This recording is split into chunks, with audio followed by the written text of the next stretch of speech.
So I'm here in Quebec and it is absolutely exquisite. It's like hippie paradise. You have these cascading mountains flowing into the ocean with these infinite views, and the water's turquoise. It's so warm. You can swim for hours and you can see the rocks and the sea life below the water. It's exactly what I imagined. Actually even better. I'm here to open up my heart. I'm 28 and I'm over being single. I want to share my life with somebody, and I'm almost willing to try anything to find myself a decent guy. Hi, I'm Theo, former advice vlogger and long-term relationshipper living in Cape Town, South Africa. This is a podcast about finding love in a world that can sometimes be pretty lonely. We're on a journey to figure out what it actually takes these days to find that special somebody. Yay! Each episode will dive into different aspects of love and dating, and Kim will try things she's never done before as a single woman, with tell-alls to follow in the next episode. A quick FYI, this show isn't for youngsters or sensitive listeners. So it's the third episode. This is turning into a thing, Kim. I cannot believe it. I know we said this before, but I didn't think we would make it to number 3. I don't know why. I just think that both of us are very busy. But we're here. We certainly are. And there's washing behind me. We're in my spare room, and there's also a wee on the carpet, which I've just spotted. That is Nutmeg's fault. I'm going to be very cross with her later. So this episode's theme is flying across the world to potentially get naked and find love at a festival. Think of this episode as a bit of a journey, because you did go on one. Seeing as this episode is all about love and travel and hopefully nakedness, Kim. Yeah. We'll do our best to obviously add some tips and learnings as we go. Love the sound of that. Great intro. Oh, thanks. You liked it? Yeah, cool. I totally loved it. Happy. In my amazing intro, I probably should have included, well, I couldn't have really included this because I didn't realise it back then, but that this episode is going to come in 2 parts. Andrew, close the door. I'm recording something. So yes, 2 parts. There's so much to tell. I can't wait. Let's go. Kim, we have a lot to catch up on. It's almost been a month since we last chatted. Theo, it's honestly so great to be back with you and back home in Cape Town. I have to admit, seeing Cape Town from the air, it makes my heart smile. Those mountains. When you see them, you're just like, hallelujah. Totally. The city has something absolutely magical about it. No, I just feel like people that come to Cape Town follow their hearts. Yeah. And I know that Cape Town was a place that I came to because I followed my heart. I think so too. I think I followed my heart here, and I think that my heart is here now. Does that make sense? I don't know. I think it's been a long day. But yeah, sometimes in these wintry nights even, I'm starting to enjoy them, especially when I get to like curl up and cuddle with all my dogs and my boyfriend. I'm envious of you right now because that's all I feel like doing. It's pretty chilly out there and all I have to cuddle is my electric blankets. So you didn't bring any Turkish men home, is that what you're telling me? I left them all behind, but we'll get into that. And I love how it's not one of those things where it's like what happens in Turkey stays in Turkey. It's like what happened in Turkey is going on the podcast. So a month has gone by. You and Andrew have obviously been up to stuff. I mean, how many times have we had sex? What did we do? We went to Neisner.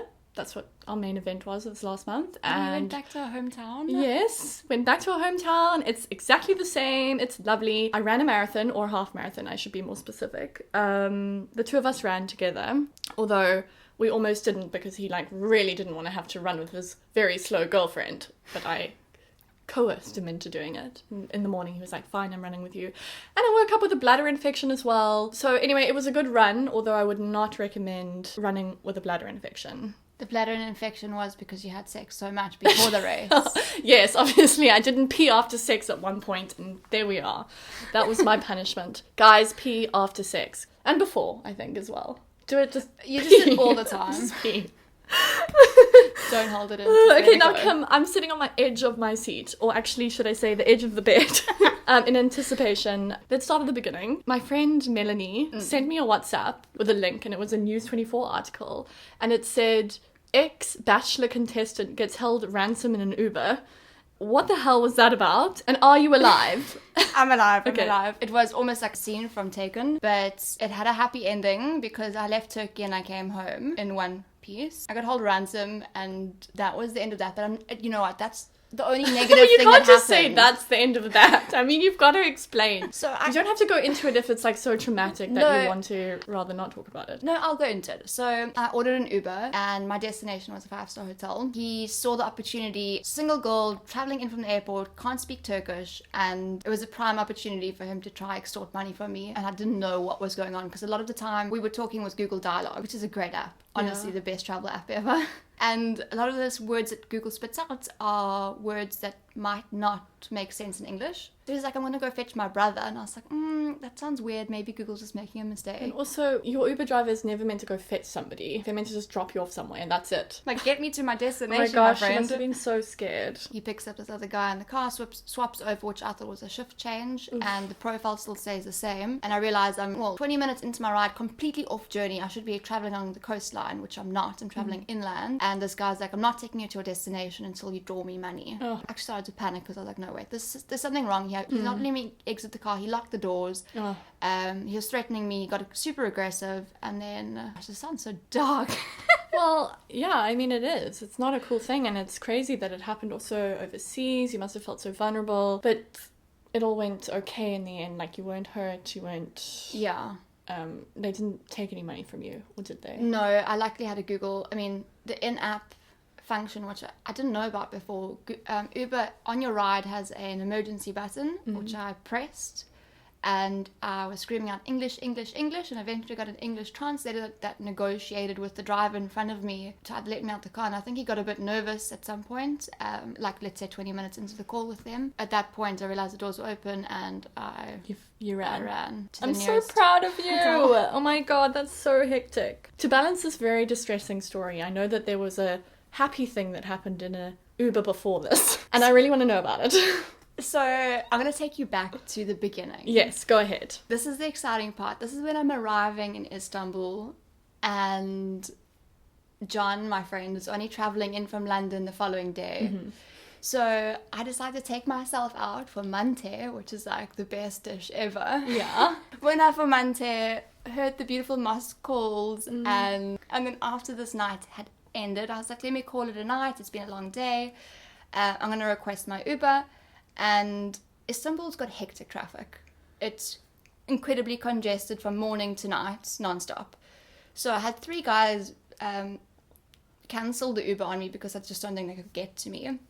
Eventually, an Uber arrives and I get into the car. This guy's genuinely quite hot. Oh my gosh. And like, I always want to get a good Uber rating after being a good Uber rider. I mean, as and anyone does. I'm very proud of my 5-star. So I start making casual conversation. I'm just being friendly, with no expectation there really. And I'm asking him, because in Cape Town, I generally ask my Uber drivers like for the top recommendations, because they know all the hot spots that have launched, or where people are going, which villa parties to go to. So I asked him for a bit of local advice. Yeah. Obviously, he didn't understand English, so Again, you had to... Well, I mean, this was before the this is ransom in the beginning. thing, so... I didn't know about Google Translator Yes. at that point, so he brought out his phone and So this actually helped for later. totally. Okay, anyway, let's get back to the story. I keep going back to the ransom thing because it's clearly still bothering me. But anyway, keep going. He pulls out his Google Translate and he's like, so I'm asking him about local spots. And I think what happened is he thought I said, show me some local spots. And he was like, are you single? Are you married? And I was like, oh, this guy's asking me some great questions here. You know what? This is actually a little bit of a meet cute. It's turning into a rom-com for me a little bit. Should we write a script after this? Anyway, keep going. So before I actually arrived to Turkey, my friend Josh, he gave me some advice. What is your number 1 tip for dating? Go with the flow. Go with the flow. Say yes on the date. Say Say yes be a to the yes adventure. Yeah. So then this reminded me to go with the flow and say yes. And just because he's an Uber driver, why am I judging him? He's like, why are you single? Are you married? I'm like, no, not married. He's like, what is wrong with you? There must be something deeply wrong with you that you're single. So I'm like, no, I live in Cape Town and I just haven't had a connection with someone. So he's like, you know what? I'm going to take you to a local spot, because I kept harping on about this local spot thing. He cancelled the Uber ride. Obviously, he asked if he could and if I felt comfortable with it. And I was like, okay, just go with the flow. Yeah, I think that'd be better, just to know that he's now like not doing the Uber thing and he's sort of becoming this other person, you know? Yeah, He's so not he did like change roles. Yeah. It's a little bit of like a mind shift. And obviously, I still had my guard up because, I mean, anything could happen. Yet I still wanted to go with the flow. Mm-hmm. So he took me onto the other side of the Bosphorus, which is the water body that lies between different sides of Turkey, Istanbul specifically. And he drove me over the bridge and took me to this little ice cream spot. Ice cream. Again, Kim. Honestly, you and ice cream. It's like a man knows exactly the route to your heart. Pistachio ice cream. Or was it Turkish delight ice cream? I wonder how many more times you're going to have ice cream on dates during this series. Hopefully I'm not rolling out of the series afterwards. Oh my god. We should get a sponsor on board. How about Unframed Ice Cream? Oh, I love them. What's the other one? The Creamery. Creamery, speak to us. Super Capetonian. Yeah. So we have an ice cream along the pier. These local guys are throwing out their fishing rods and the scene is really beautiful. Istanbul's lit up and we're seeing the Blue Mosque and all the monuments from a distance, and we obviously had our third wheel there, which was Google, helping us out along the way because there was a lot of conversation blockers otherwise. Yeah. And it was just really like a romantic setting. Okay, did you guys kiss? That's what I want to know. Yes. Oh my god! I kissed an Uber driver. You kissed an Uber driver. I am proud. How long has it been since you kissed somebody? The last time I kissed someone, which is super embarrassing, was on The Bachelor with Lee. Oh my word, that's like 7 months ago. Yeah. Okay, cool. So you had to go all the way to Turkey and order an Uber to hook up with a guy. I mean, someone like you, Kim, I don't understand it. Like, what's going on here? Like, do you think that Cape Town's just the wrong place to meet a guy? How are you feeling at this point? Maybe I am at the right stage in my life to look for someone special, but I could potentially be in the wrong city to find that right person. I don't believe that. I really don't believe that. I think we just need to, get out there, and you are. And I mean, you've already kissed somebody. I think you had like a fun time with Dr. S. And I think there might be some Bumble stuff that you want to tell me later in this podcast, which I'm excited to hear. Yes. So yeah, things are going good. But I also think that we didn't make this podcast for it to be like this easy thing. It's hard to put yourself out there. It's daunting, I'll be honest with you. I mean, better you than me. I mean, I haven't even been divorced before, but I can't even imagine how challenging putting yourself out there is after certain events in your life. And even just going onto digital dating has been a big thing for me, a big hurdle to overcome, because I always find like I feel quite desperate just being on there. Yeah. Bumble and these digital dating apps like Happen is another one that I'm on.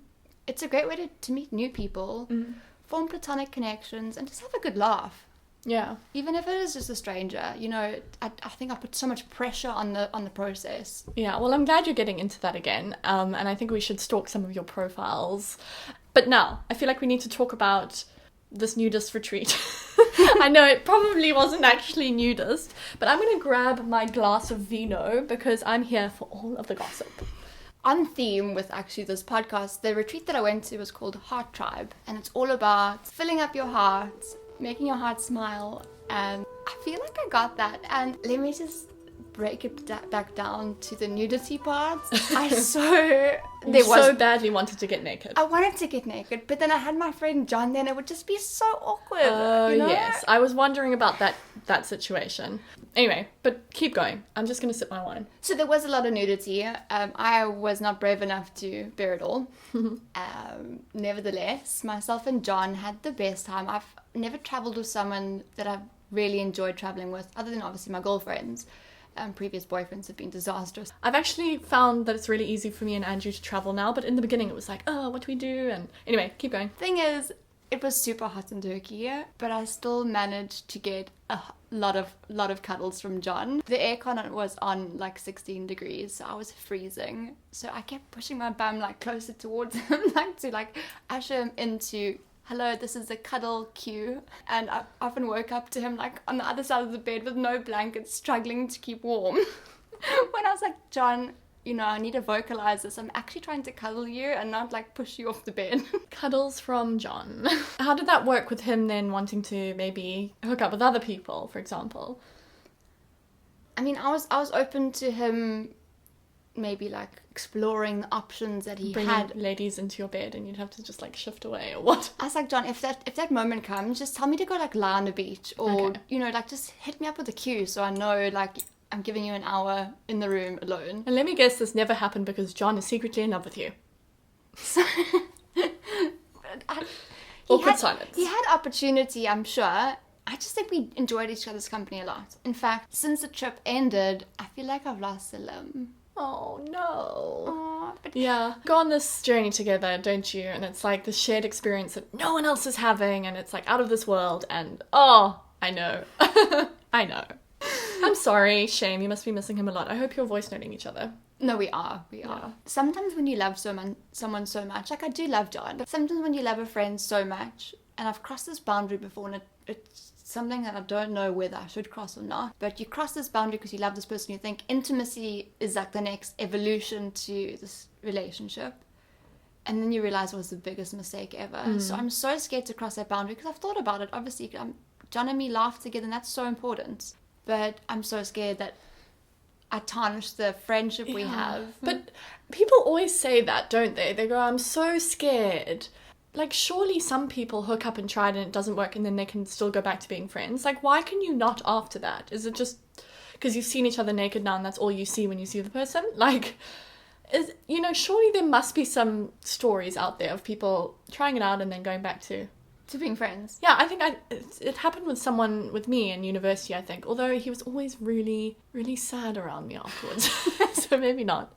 Anyway, you can tell us. Let us know in a... Oh, no, wait. This isn't a YouTube video. I was going to say, let us know in a comment below. But you can Instagram us. Drop a comment. Yeah, drop a comment. In the Instagrams. Okay, so yeah, I mean, I understand you're hesitant, but maybe one day. I value the friendship so much Yeah. that I don't want to tarnish it, but yet I still have had the thought, Yeah, and if you guys are like both 50 and you still haven't found anyone, no, you will find someone, don't worry, but maybe. What else can you tell me? There's something special about John, and he hasn't actually told anyone his Are we still poems. speaking about John? Oh, sorry. John is on the mind. He was a key feature in this trip. Okay, go on. He wrote me this poem, and I think it's great because it's super corny and it's British wit, and I just find it absolutely hysterical. But this is how John sees me as a travel partner. Maybe I just like him so much that I find it funny, but I actually want to just get a springboard opinion here. Okay, cool. Okay. Let's hear it. Let's hear it. Okay. Let me go get my phone. Oh, go get it. Honestly, it's really weird that Kim doesn't realise. He wrote her a poem. Hello, Nutmeg. Hi. Oh, I'm sorry. Yes, we haven't given you a lot of attention. You've brought Nutmeg inside. Are you going to mess with the sound? It would be great if you read it. Okay, you want me to read it? All right. Yeah, I think you read it. You Let be me the put storyteller. Nutmeg on my lap. Obviously, we have a lot of chat, so I'm just going back to history. Oh my gosh. By the way, if you here hear we go. any of this like crazy snorting, it's because Nutmeg has like some weird thing with her, I don't know, trachea or whatnot.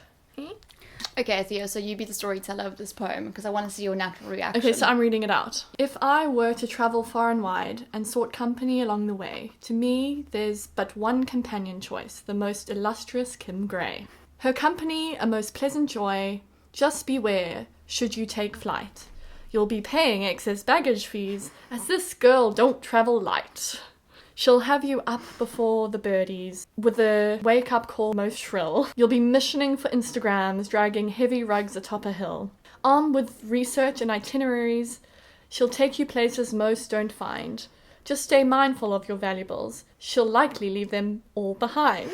That's amazing! I love how it's so lighthearted, yet it's poetry as well. Like, that's so cool. I really like it. Did he spend, like, what was he, when did he write that? Like, what was he doing? Was he sitting on a plane or something? Shortly after the trip. Okay, You missed the last part.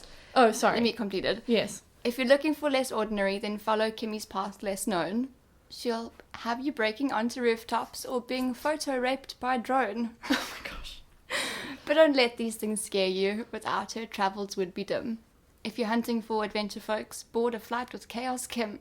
Oh, that's so sweet. Honestly, John. So, yeah, that's cute. Yeah, but, like, very apparently sweet. I'm Chaos. Yeah, okay.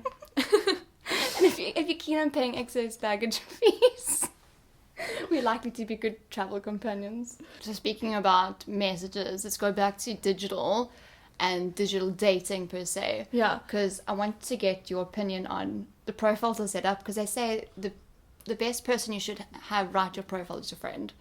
Okay. So I've got Bumble and Happen. I seem to have been blocked off Tinder for what reason I do not know. Come on, Kim, spill the beans. No, seriously, I don't know. Okay, cool. Let's read them out. This is like very intimate. So currently you can go through the profile. They give you some few starter questions on Bumble to get an introspective idea on your personality. Right. So Kim here is beach or mountains. I'm a beachy mountain. You can't climb this. You can't climb this. Nightclub or Netflix? Why must my life be a series of binary options? Like, is there no option 3? Quampies. So cute. If I could have 3 things on a deserted island, they'd be a pump and a blow-up mattress. A pump. That's the Afrikaans word for a pump. Yes, but I mean... Okay. Venti latte, because I'm basically miach. Hashtag tan me beautiful. Okay, so I don't get that. I'm obviously living under a rock. About me, I'm a ride or die kind of Kim. I like smart but not boastful, goofy not stupid. No idea is too small, but that doesn't hold true for all things, obviously. I like sporty, but no personal trainers, no creepsters, no controlling billionaires, no Bachelor fans, no fan mails. Man must have loving heart. This is part 1. Part 2 has Kim taking somebody she met on Bumble out to watch The Voice South Africa. And we'll also hear Kim's relationship fate from a tarot reader in Turkey. Here's a little taste. You have some questions about this guy. Is there any guy that you have questions about? No, I'm looking for a companion, but no, There's no one. no, literally not even a connection.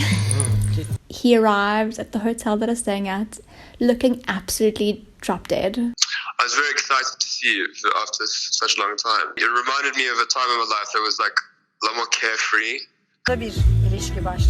You're going to be starting a relationship abroad. If you enjoyed this episode, please give us a good review and share it with your friends over those conversations where you're like, what podcasts are you currently listening to and loving right now? And let's connect on Instagram. We're at prettylonely_pod. I think that's it. You'll be hearing from us very soon.